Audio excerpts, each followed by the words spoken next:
Okay, so we're going to set this round diamond the simplest way possible, a beginner-friendly method for stone setting, especially if you don't have full sets of burrs. So this is a 6.4. This is probably a carat and a half. The first thing we're going to do is, everything's clean and polished. I'm going to set my dividers so that I can mark from the top. I've also already checked that the prongs are all the same height, and I did that by setting the ring upside down and seeing it centered. So now we're going to adjust our prongs, make a mark on the inside of each prong.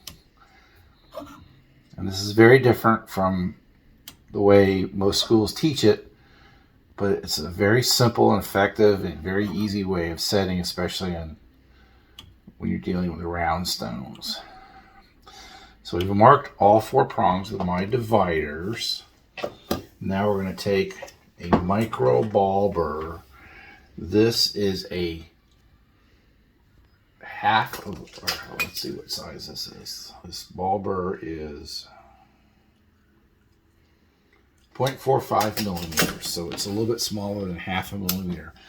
And what I'm going to do is cut a groove right where I marked it, on the inside of the prong where the diamond will sit.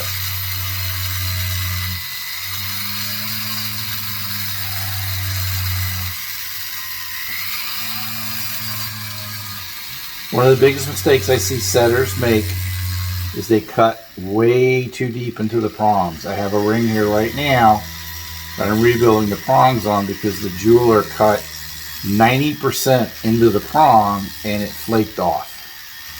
So you never want to cut more than 50%. You want to cut 30 to 40% into the prong. So now I've cut a notch, and I'll cut a notch the same depth in each prong.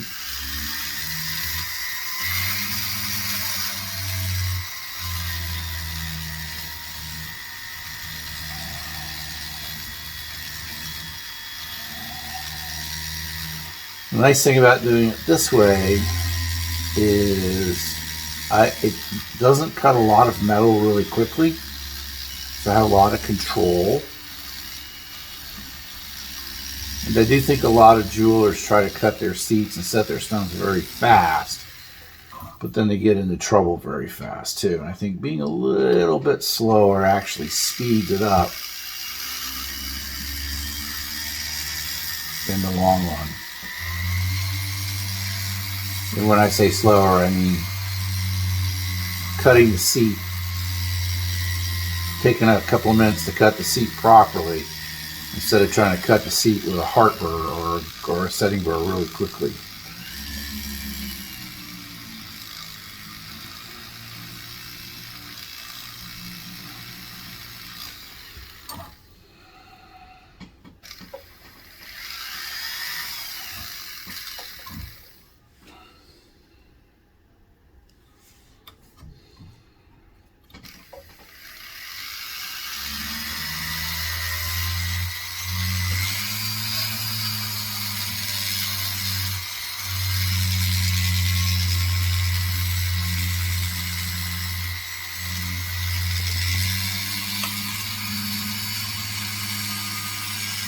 And in this case, I'm cutting this groove or notch about the depth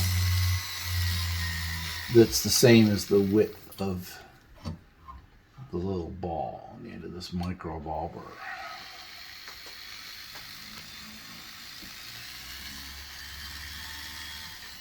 Okay, so now I'm going to look at each one a couple times and check into depth. And I can cut this one a little bit deeper, so I'm going to just trim it a little bit more. And I'm pretty much cutting it straight across like a channel, or like I say, or a groove. It doesn't have to be curved. Now that that's all even, we're going to take, this is I think a 3.5 millimeter heart burr. So I'm going to take this heart burr, and all I'm going to do is put a little lube on it really quick and notch this edge at the bottom of the groove, just ever so slightly. And this is just a relief for the pavilion facets, the pavilion of the diamond. And this works especially well with colored gemstones because a lot of times they have very deep, thick pavilions and you can carve the angle to accommodate the specific stone that you're setting.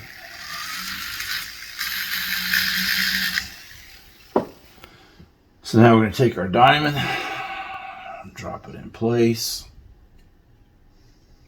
And you can see it's sitting right in there. And now what we're going to do is we're going to vector tighten. We're not going to squeeze prong to prong. We're going to squeeze opposite prongs a little bit. And then a little bit here. And then back this way.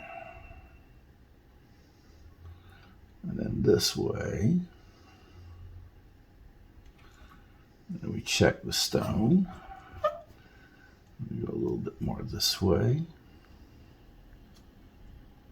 This way. And I'm actually going to grab it and see if the diamond turns. And it barely does. We're pretty tight. This way. That way. Now I just want to look to make sure the prongs are straight from the top.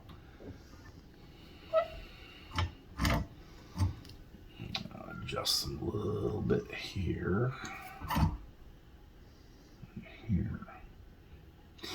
Now, in normal schools, they teach you to squeeze this way.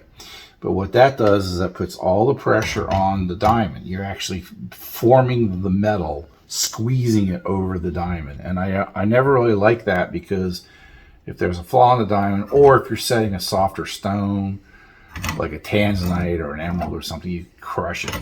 But by doing this vector tightening, which is this and this, you're compensating for a couple things. One is you have a thing called memory in the metal, which will cause the metal to spring back, so that if I bend it down this way, it's always going to spring back 20 to 30%. So I'll never really be able to get it tight unless I really squeeze on it hard, and that risks the diamond or the gemstone.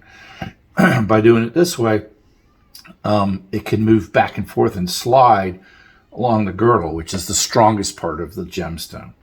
So there you go, the simplest way to set a diamond. I think that was pretty nice and quick.